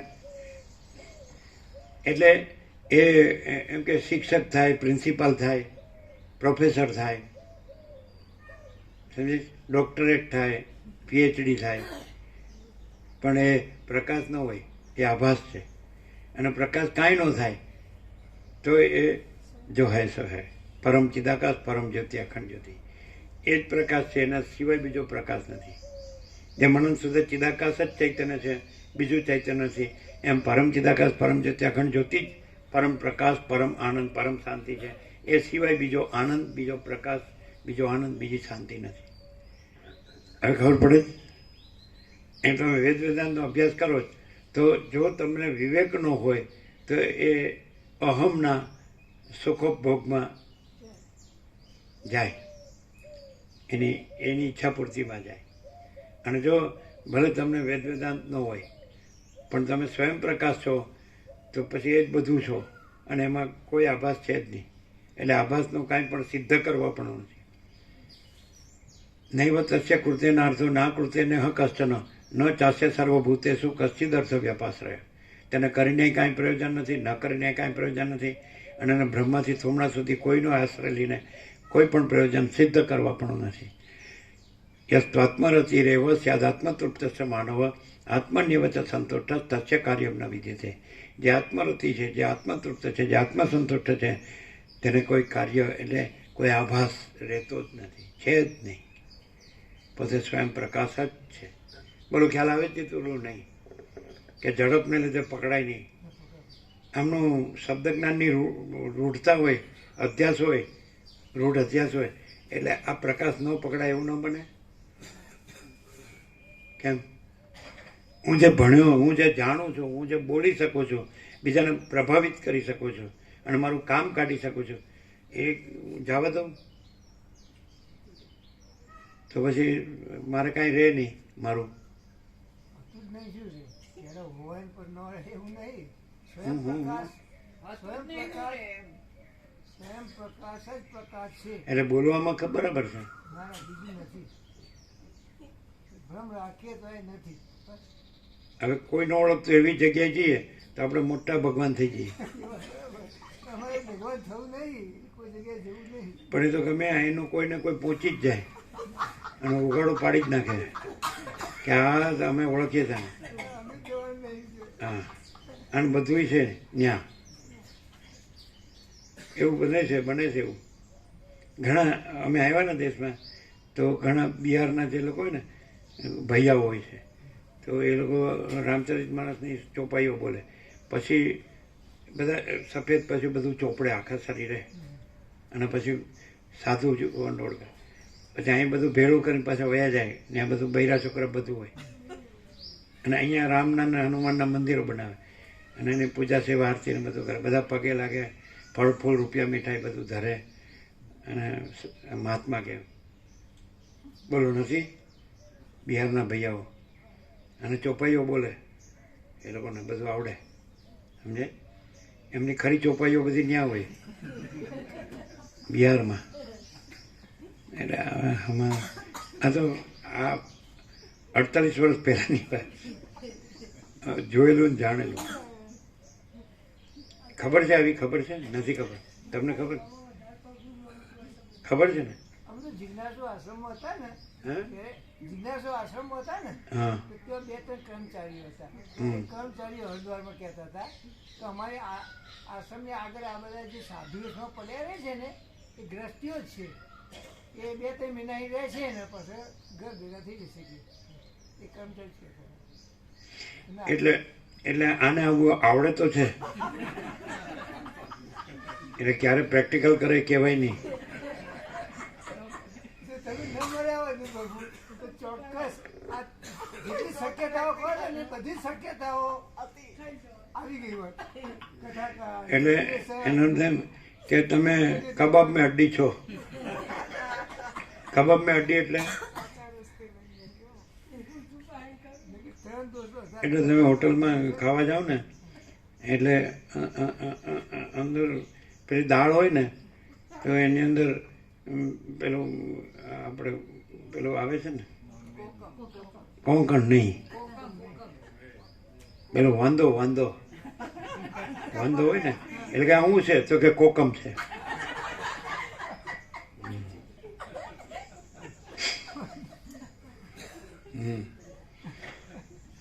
તમે ન મળ્યો એટલે કબાબને હડ્ડી એટલે શું? કબાબની હડ્ડી એટલે કબાબ એકદમ સોફ્ટ હોય ને એમાં હડ્ડી એટલે કઠણ આવી ગયું એમ. પણ એમનું કહેવાનું એમ છે કે તમે મળ્યા પછી હવે એવી કોઈ શક્યતાઓ નથી રહી. એટલે એમ કે તમે અમારે જે બધું આમ જે જાહોજલાલી કરવી હતી એમાં તમે આ કઠણ આવી ગયા. એવો અફસોસ નહીં, અમારે પણ બધું સારું સોફ્ટ હતું ફંટાઈ જવા તો ફંટાઈ ના ગયા. એટલે હવે તો મન વાળવું જ પડે. હવે તો અમારું ભાંડું તમે બધું ફોડી નાખ્યો જે થયું એટલે સારું થયું. હા, જે થયું એ સારું થયું. એ શક્યતાઓ હતી. પણ તમે એકદમ તમે પરદેશમાં જાઓ ને તો ત્યાં તો એનું કોઈ ન આવે બગાડવા. નહીં જવું આવું. જોઈ જવું નહીં હવે. જોઈ નહીં જવું. આ બધા ઘણા છે, કેનેડા છે, કોઈ ઓસ્ટ્રેલિયા છે, કોઈ ઇંગ્લેન્ડ છે, કોઈ યુએસએ છે, અમેરિકા છે. તેને વયા જાવ તો તમારા બોલબાલા થઈ જાય તમારી. આમ જાગ જમાડા શું કહે? આપણો ઓસ્ટ્રેલિયા વાળો કહેતો હતો કે તમે કથાઓ કરો અને લાખો કમાતા હોય તો કમાવાનું કે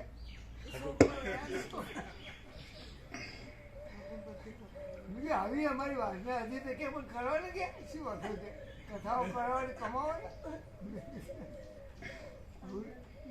આમ જાણે કેવી રીતે બોલે, જાણે મોટો વૈરાગ્ય થયો ને એવી રીતે બોલે.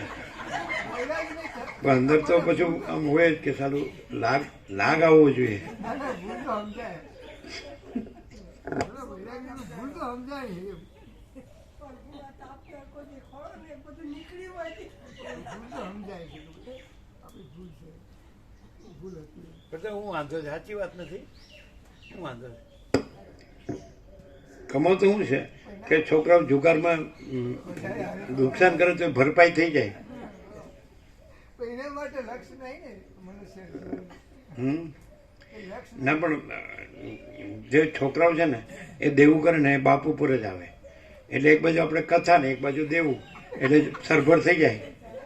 છોકરાઓનું દેવું અને આપણું લેવું એટલે જમા ઉધાર 31મી માર્ચ આવે જ છે એટલે સરભર થઈ જાય. ખબર ના થાય. આપણે ભોગવવું પડે. લેનાર ભોગવે. ના, ભોગવવું ન પડે. પેલું જે દેવું છે એ ભોગવવાનું ન રહે ને પછી. છોકરાઓ વાપરે અને ભોગવવું આપણે પડે એવું હોય. કેવું હોય? જે કમાય ને છોકરાઓ એ જ આપણે ભોગવવું પડે એવું જે કમાય એ જ ભોગવે. અને પેલા લોકો સ્ત્રી પુત્ર અને બીજા સંબંધો સુખ જ ભોગવે. એ લોકો દોષ ન લાગે. એટલે તમે આપ્યું તમે ખાધું. એટલે અને આ જે કમાય એ જે કમાય એની પોતાની જવાબદારી છે કે મારે કેવું કમાવું કેવું ન કમાવું એની જવાબદારી. લેવું ન લેવું એમાં એને એમ થાય છે કે જે કમાય એ ન ભોગવે. એવો અર્થ થયો કે નહીં? કમાય એ જ અને એનો અર્થ શું થાય ખબર? આ તમે નહીં સમજો. એનો અર્થ એમ થાય કે એ સુખ છે. દુઃખ ભોગવે. એ સ્ત્રી પુત્રાદી જે ભોગવે છે એ સુખ છે અને એ હું સુખ વગરનો રહી ગયો.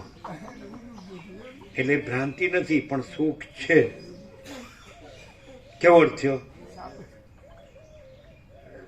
એ હું એ સુખ વગરનો રહી ગયો એટલે પાછો આવવાનો. વાસના રહી ગઈ ને. પેલા સ્ત્રી પુત્રએ ભોગ્યું, મારે રહી ગયું એવું નહીં. પેલા એન્ટેન્ડ નહોતું મારે રહી ગયું, એમાં રહી ગયું. કોઈ રાખવું નહીં હવે. આ સત્ય આંખ મારીને પરભુ એક જાગૃત થઈ જવાનું. આ જાજુ થઈ જવાનું. ના પણ પેલું દેવું તો ભરપાઈ કરવું જ પડે ને. નહીં હાલ તો કોઈ દેવું નહીં. હોત તો ભરપાઈ કરવા હા, હરિશ્ચંદ્ર અવતાર છે. કોઈ દેવું નહીં.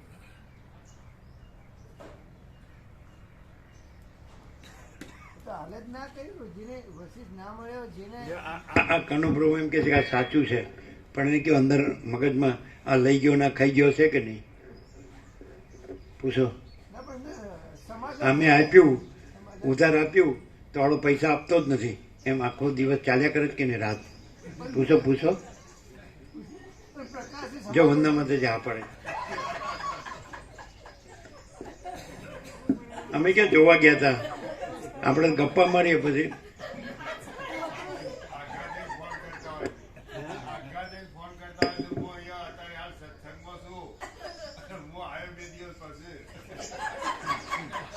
તો મને કહેતા હતા પ્રભુ કે પ્રકાશથી આપણને શું રાહતના દરે રાહત લાગે કે ભાઈ હું મેં આપી જ કરશે, હું આપણા જ કયો હતો એમ મેં આપી જ કરશે.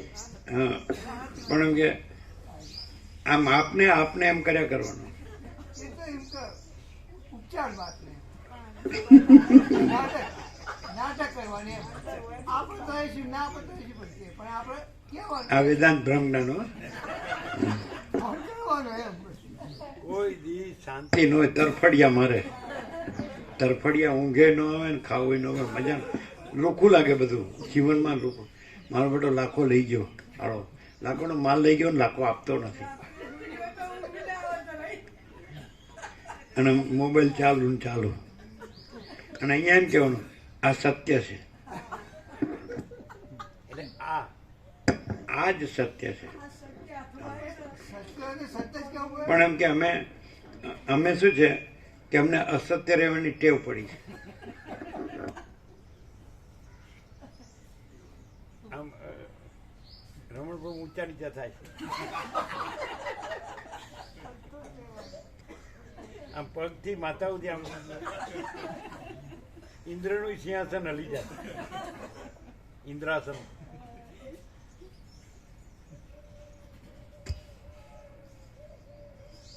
પેલા એક થરા હતા ને અમે તાણાના વડ નીચે તત્વબોધ હતો ઋષિરાજ. એટલે થરાના એક જણ કે આવું નગ્ન સત્ય કહેશો ને તો કોઈ રોટલા નહીં આપે. એટલે મેં રોટલા તો કૂતરા નહીં મળે જ કીધું. એટલે એ લોકો સમજે નહીં.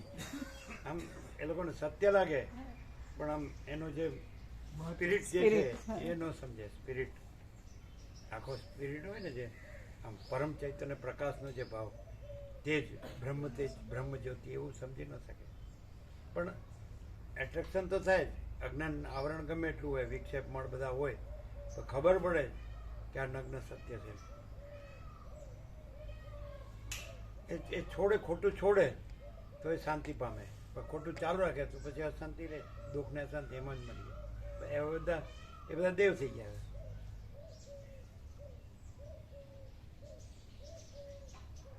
પણ સીધું એમ વિચારવાનું નહીં, સીધું જ આવે આમ હામું. આમ મહાચિદાકા શાસ્ત્ર, બ્રહ્માસ્ત્ર નહીં, મહાચિદાકા શાસ્ત્ર.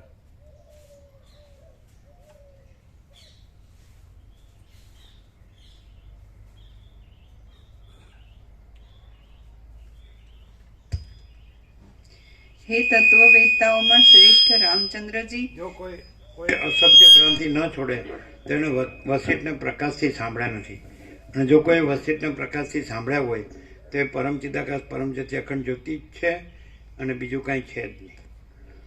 અને એ જ અનંત પ્રકાશ, અનંત આનંદ, આનંદ શાંતિ છે. અને અજ્ઞાન અંધકાર ને દુઃખ ને અશાંતિ છે જ નહીં. પણ જો અજ્ઞાન અને દુઃખ ને અશાંતિ હોય તો વસિષ્ઠને પ્રકાશથી નથી સાંભળે, ખાલી શબ્દોથી જ, દેહથી જ એ હાજર છે. એ આત્માથી હાજર નથી. આત્માથી હાજર હોય ને દેહથી ન રહે અને આત્માથી હાજર રહે તો એ સબ કુછ હૈ ही सब कुछ है.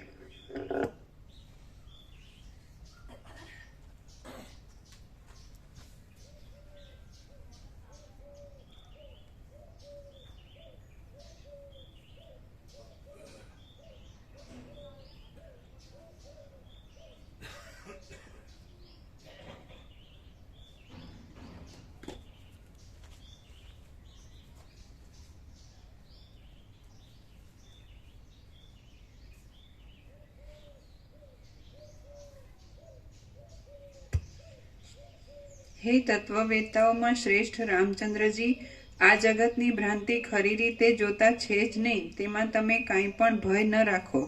જગતની ભ્રાંતિને મિથ્યા સમજી આત્મતત્વને ઓળખી લેવું એ જ પરમ સત્ય વાત છે એમ તમે સમજો. જગત છે અને બ્રહ્મસત્તા નથી એવી જે તમને ભ્રાંતિ હતી તે આજે મારા ઉપદેશથી શાંત થઈ ગઈ છે, તો પછી હવે બંધનું બીજું શું કારણ છે? જેમ કુંડીઓ, કોડિયા અને ઘડાઓ વગેરે માટી જ છે, તેમ આ જગત પણ મનોમય હોવાથી ચિત્ત માત્ર જ છે અને તે વિવેક વડે વિચાર કરતા ક્ષીણ થઈ જાય છે.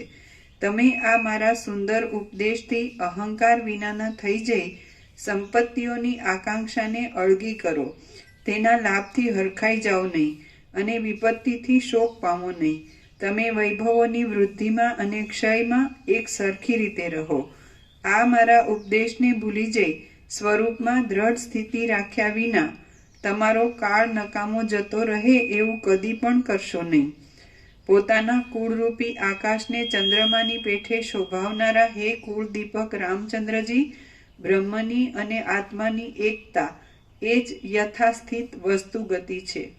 તેનો તમે સારી રીતે અપરોક્ષ અનુભવ કરી સ્થિર થઈ રહ્યા હો તો પછી ચિત્તને તાવ ઉત્પન્ન કરનાર હર્ષ, શોક, તૃષ્ણા આદિ સર્વ દૂષણોને છોડી દઈ તમે સુખથી રહો, અથવા લૌકિક દ્રષ્ટિએ ભલે તમે તે સર્વને અનુસરીને રહો. શ્રી યોગ વાસિષ્ઠ મહારામાયણમાં નિર્વાણ પ્રકરણના ઉત્તરાર્ધનો ચિત્તની ચંચળતાથી જગતની પ્રતીતિ નામનો સર્ગ 27મો સમાપ્ત. સર્ગ 28મો પુરુષ અને કર્મ. આ 28મા સર્ગમાં પુરુષ અને તેના કર્મો કે જેઓ બીજ અને અંકુરની પેઠે એકબીજાનું અનુસ્યુત થઈ રહેલ છે અને અદ્રષ્ટરૂપી નિમિત્ત વડે યુક્ત થઈ અનેક જન્મ પરંપરાને આપનારા છે તેનું તત્વ ફરીને કહેવામાં આવશે. રામ બોલ્યા, હે મહારાજ, પુરુષો અને તેના કર્મો બીજને અંકુરની પેઠે એકબીજાની સાથે જોડાઈને રહેલા છે અને અદ્રષ્ટરૂપી નિમિત્ત વડે યુક્ત થઈ અનેક જન્મ પરંપરાને આપનારા છે. આપ મને ફરીવાર તેમનું ખરું તત્વ કહી બતાવો. વશિષ્ઠ બોલ્યા, અદ્રષ્ટનું તત્વ વિચારવા બેસીએ તો કર્મ છે, કર્મનું તત્વ પુરુષ છે, પુરુષનું તત્વ મન રૂપે થઈ રહેલ ચિદાત્માનું સ્ફુરણ છે અને એ સ્ફુરણનું તત્વ ચિદાત્મા છે.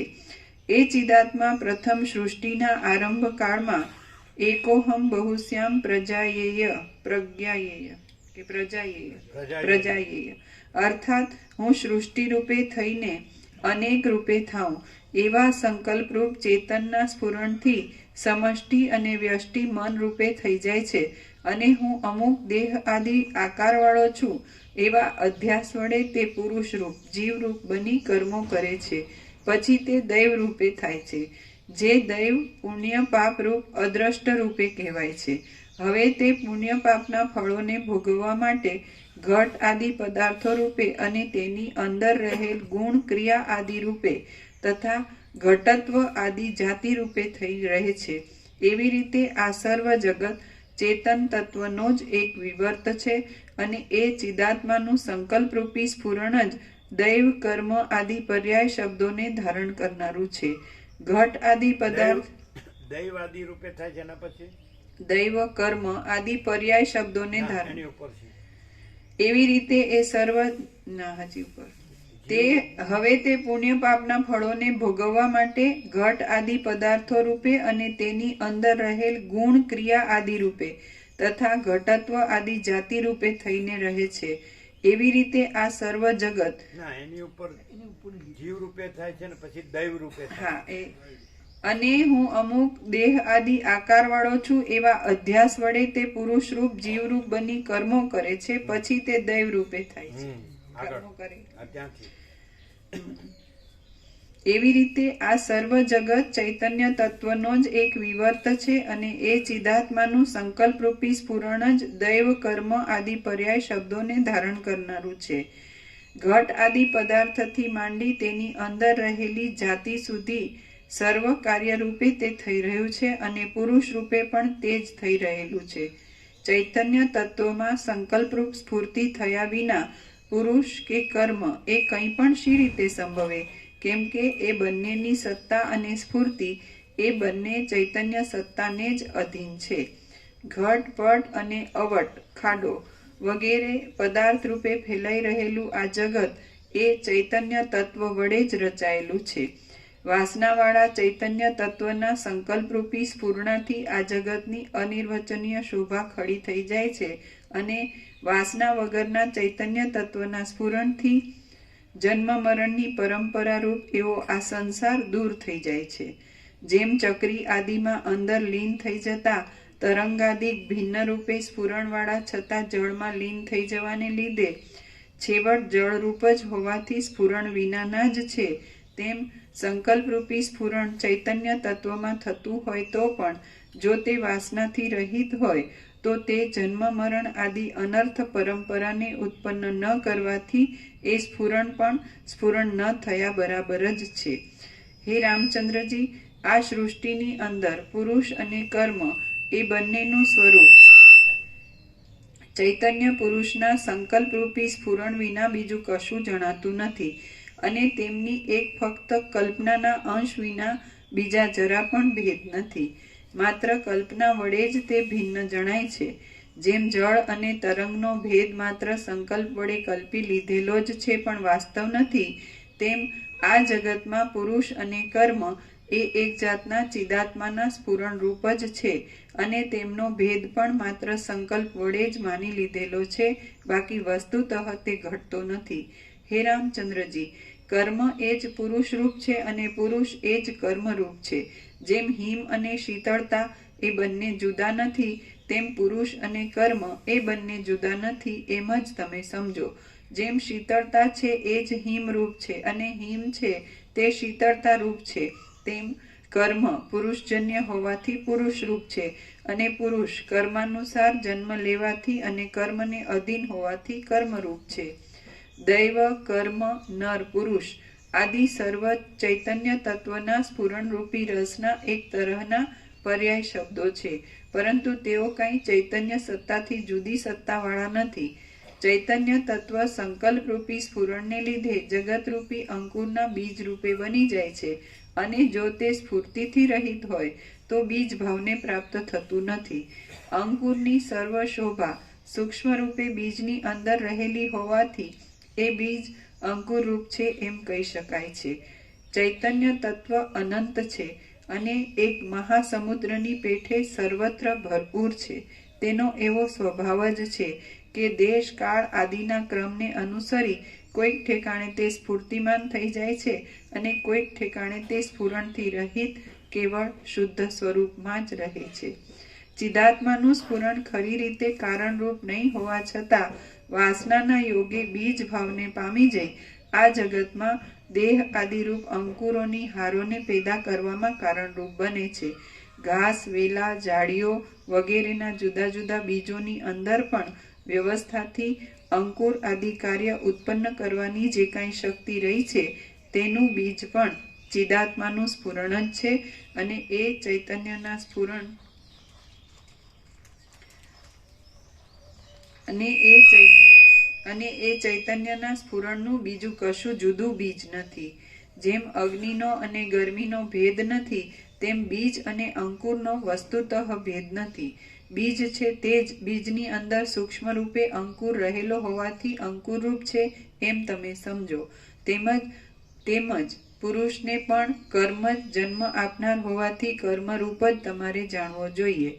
જેમ જળ પોતાની અંદર સ્થૂળ, સૂક્ષ્મ, કોમળ અને કઠિન એવા અનેક પરપોટાઓને પ્રકટ કરે છે, તેમ જમીનની અંદર ચૈતન્ય સત્તા જ સ્ફુરણને પ્રાપ્ત થઈ જઈ વડ વગેરે સ્થાવર પદાર્થોના અંકુરોને ઉત્પન્ન કરે છે.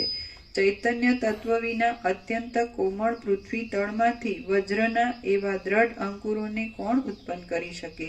અથવા તો શાખા, થડ આદિને ઉત્પન્ન કરવાને કોણ સમર્થ થાય? જેમ લતાઓની અંદર રહેલો રસ પુષ્પ, ફળ આદિને ઉત્પન્ન કરે છે, તેવી રીતે પ્રાણીઓના વીર્યરૂપ રસની અંદર રહેલી ચૈતન્ય સત્તા શુક્ર શોણિત દ્વારા ચોતરફ પ્રસરી રહેલા આ જંગમ જગતને ઉત્પન્ન કરે છે. ચૈતન્ય સત્તા અત્યંત બળવત્તર છે અને તે જો સર્વની અંદર રહેલી ન હોય તો પછી દેવતાઓ, દૈત્યો તથા રાજાઓને ઉત્પન્ન કરી શકવાને બીજું કોણ સમર્થ થાય? ચૈતન્ય તત્વમાં સ્ફુરણ ઉઠવું એ જ સચરાચર સર્વ વસ્તુઓનું આદિ બીજ છે અને એ ચિત્ત સ્ફુરણનું બીજું બીજ છે જ નહીં. બીજ અને અંકુરનો તથા ક્રિયા પુરુષ અને કર્મનો તેમજ તરંગ, ઉર્મિ અને વીચી એ ત્રણેય પર્યાય શબ્દ છે. બીજ અને અંકુરનો તથા ક્રિયા પુરુષ અને કર્મનો તેમજ તરંગ, ઉર્મિ અને વીચી એમનો નામ માત્ર વિના બીજો કશો ભેદ નથી.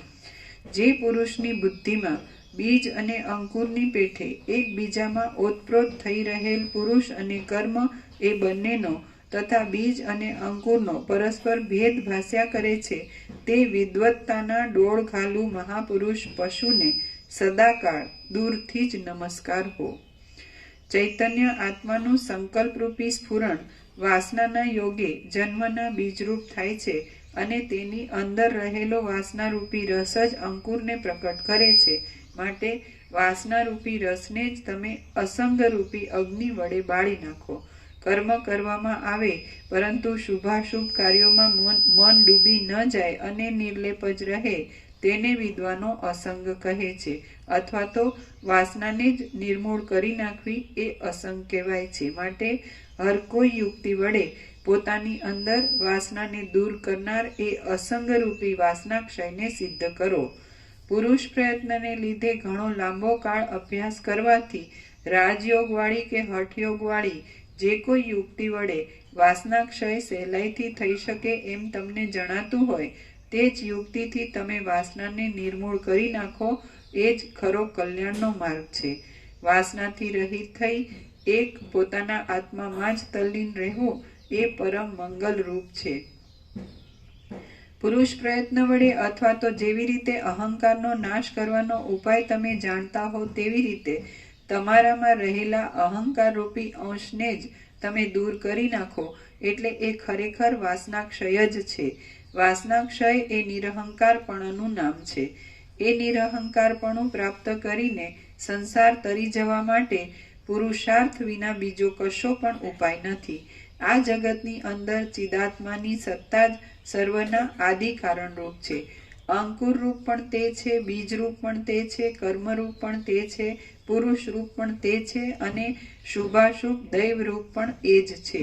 આદિકાળમાં ચૈતન્ય સત્તાથી જુદું બીજ પણ નથી, અંકુર પણ નથી, પુરુષ પણ નથી, કર્મ પણ નથી અને દૈવ આદિ કશું પણ તેનાથી જુદું નથી. કેવળ ચેતન સત્તા જ એવી રીતે વિવર્ત રૂપે ઉદય પામી રહી છે. હે સુશીલ રામચંદ્રજી, બીજ પણ નથી, અંકુર પણ નથી, કર્મ પણ નથી અને પુરુષ પણ નથી. એક શુદ્ધ ચૈતન્ય સ્વરૂપ જ સત્ય છે અને તે વેશધારી નટની જેમ દેવ દાનવોના વેશો વડે સુંદર રૂપવાળો બની જાય તેમ એ પરમ તત્વ જ કર્મ, પુરુષ આદિ નાના પ્રકારના નામો ધારણ કરી લઈ વિવિધ રૂપે બની રહેલ છે અને કેવળ વાણીના વિલાસ રૂપે જ છે. હે નિષ્કલંક રામચંદ્રજી, ઉપર પ્રમાણે તમે અતિ દ્રઢ નિશ્ચય બાંધી પુરુષ અને કર્મ એ સંબંધી વિચારોને અને શંકાઓને છોડી દઈ વાસનાઓથી અને સર્વ સંકલ્પોથી રહિત બની જાઓ અને તમારી ઈચ્છામાં આવે તેમ વ્યવહાર દશામાં કે સ્થિતિમાં સુખથી ચિદાત્મા રૂપે થઈ રહો.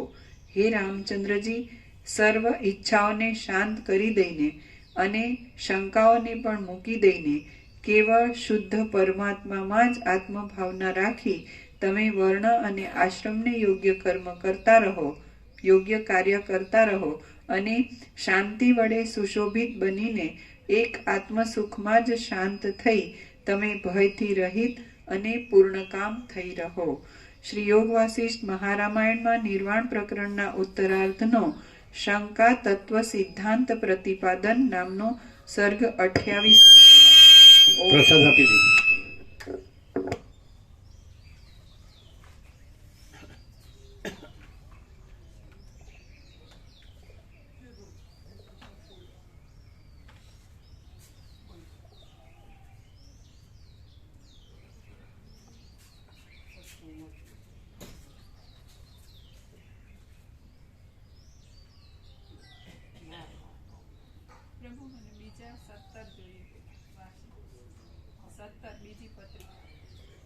તમારે અમે અમદાવાદ જવાના છીએ ને તો બેંકમાં જઈશું તો અમારા 17 તમે લીધા છે ને, બીજા જોઈએ. તો 53 કરી દો, 53 લઈ લો, એટલે 17 ઉમેરીને, એટલે 53 એટલે કેટલા લેવાના? 53 માં 17 બાદ કરો એટલા લઈ લો.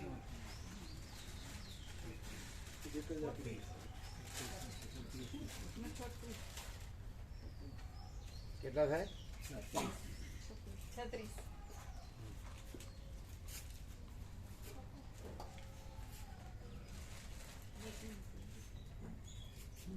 એટલે કોની યાર જાઓ છો? અમે એવી રીતે જ બસમાં ને સાધનમાં અહીંથી? અહીંથી મળી જાય સાધન, પછી રક્ષાથી ડાયરેક્ટ બરાબર. મને ચકડાઈ મળે, રક્ષાથી જ મળે સીધી. સાધનમાંય મળે છે ને બસ થઈ ગઈ. બસ મળે છે, બસ સ્ટેન્ડ ઉભા રહે. અહીંથી રિક્ષા? ના અહીં બસ આવે અહીંથી કંઈ પણ સાધન મળે. અહીં બસ આવે બસ આવે છે પણ એના ટાઈમિંગ ગમે તે સાધન મળે. હા બધી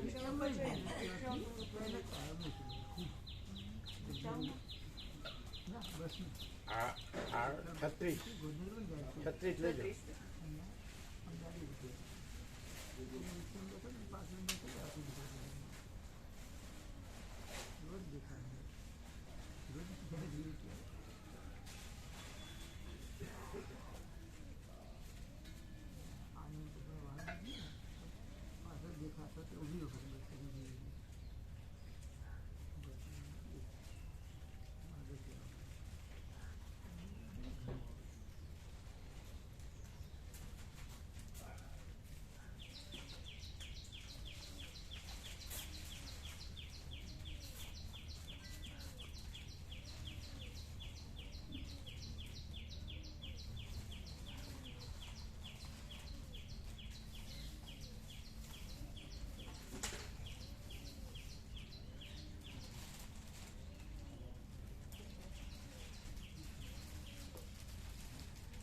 આ લાઈટ જવા દેજો.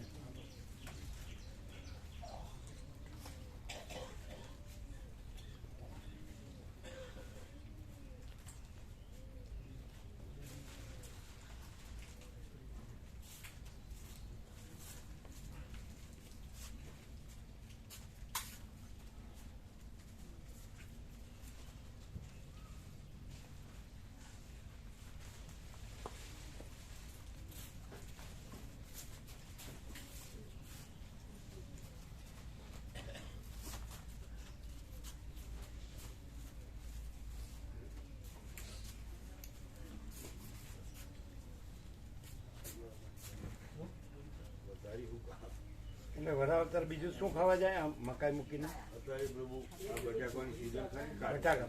બટાકા બરાબર ખેતરમાં અત્યારે ખુલ્લા પડ્યા હોય છે. બરાબર.